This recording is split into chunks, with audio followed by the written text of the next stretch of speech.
क्योंकि रात केवल आराम का समय नहीं है। रात वो समय है जब आत्मा शरीर से संवाद करती है।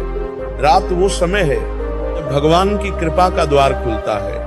रात वो क्षण है जब शरीर विश्राम करता है, लेकिन मन, आत्मा और भाग्य निर्माण करते हैं। और अगर उस पवित्र क्षण में तुमने गलतियां की तो प्रभु की कृपा का दरवाजा भी बंद हो सकता है।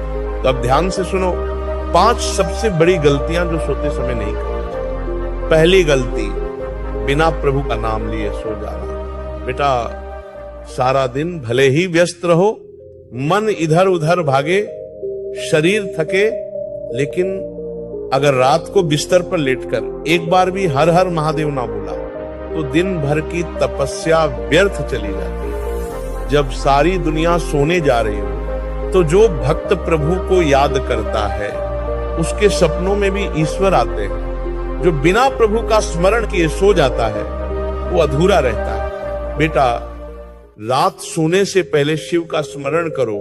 कह दो, हे भोलेनाथ, दिन भर जो किया उसका फल मुझे मिले, परंतु अब मैं तेरे चरणों में विश्राम चाहता हूं। इतना कहकर जो सोता है वो सिर्फ शरीर नहीं सुलाता, वो अपनी आत्मा को प्रभु के पास रखकर विश्राम करता है। दूसरी गलती, बिस्तर पर मोबाइल लेकर जाना। ये सबसे घातक आदत है। दिन भर जो नहीं देखा वो सब रात में देखने का लालच ये मनुष्य को मानसिक रूप से बीमार बना देता है।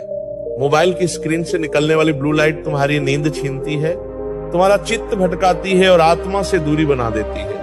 रात वो समय है जब मन को शांत होना चाहिए, लेकिन तुम मोबाइल से उसे और अशांत बना देते।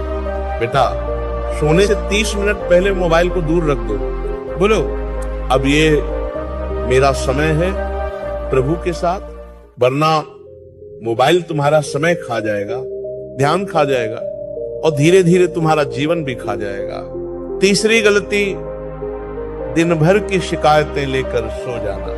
बहुत से लोग बिस्तर पर लेटते हैं और सोचते हैं आज मेरा दिन खराब था, उसने ऐसा बोला, मुझे दुहक मिला, मेरे साथ अन्याय हुआ। बेटा, जब तुम शिकायतों के साथ सोते हो तो वो शिकायतें तुम्हारे मन में बीज बन जाती हैं और अगली सुबह वही नकारात्मक ऊर्जा तुम्हारे दिन की शुरुआत करती है। सोते समय मन को शांत करो, सबको माफ कर दो। कह दो, प्रभु, जो हुआ उसे मैं स्वीकार करता हूं, जो नहीं हुआ उसे मैं आपके भरोसे छोड़ता हूं। फिर देखो, रात तुम्हें शक्ति देगी, सपने तुम्हें समाधान देंगे। चौथी गलती, बिना जल पिए सोना।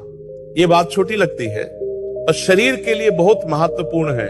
सोने से पहले एक छोटा गिलास गुनगुना जल पिए। ये आपके शरीर को संपूर्ण विश्राम की स्थिति में लाता है। ये मस्तिष्क की नसों को आराम देता है। और ध्यान रखना, बहुत ज्यादा जल नहीं, बस उतना कि शरीर को ताजगी का संकेत मिले।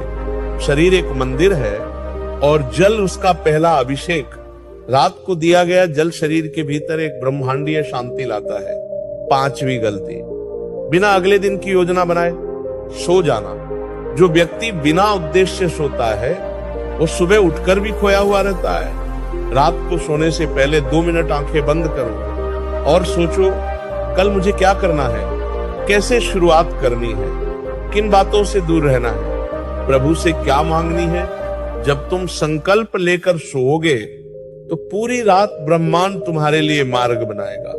बिना योजना के जो सोता है वो बिना दिशा के नाव चलाता है और दिशा के बिना जीवन सिर्फ भटकाव बन जाता है। अब सुनो, एक भक्त की नींद कैसी होनी चाहिए? एक भक्त की नींद प्रभु के नाम में लीन हो, शांति से भरी हो, सच्चे आत्म विश्लेषण से पहले हो और सुबह एक नए संकल्प के साथ जगे। सोने से पहले बोलो, हे महादेव, जो आज मिला उसके लिए धन्यवाद, जो नहीं मिला वो कल तेरी कृपा से मिलेगा। अब तू संभाल ले मुझे, मेरी आत्मा, मेरा शरीर, मेरा कल। फिर देखो बेटा, रात तुम्हारी दवा बन जाएगी, नींद तुम्हारा साधन बन जाएगी और सुबह तुम्हारी नई शुरुआत। तो अब संकल्प लो, अब बिना प्रभु का नाम ले नहीं सोऊंगा, अब मोबाइल से पहले खुद से मिलूंगा, अब शिकायत नहीं, सिर्फ धन्यवाद लेकर सोऊंगा। अब जल से शरीर का सम्मान।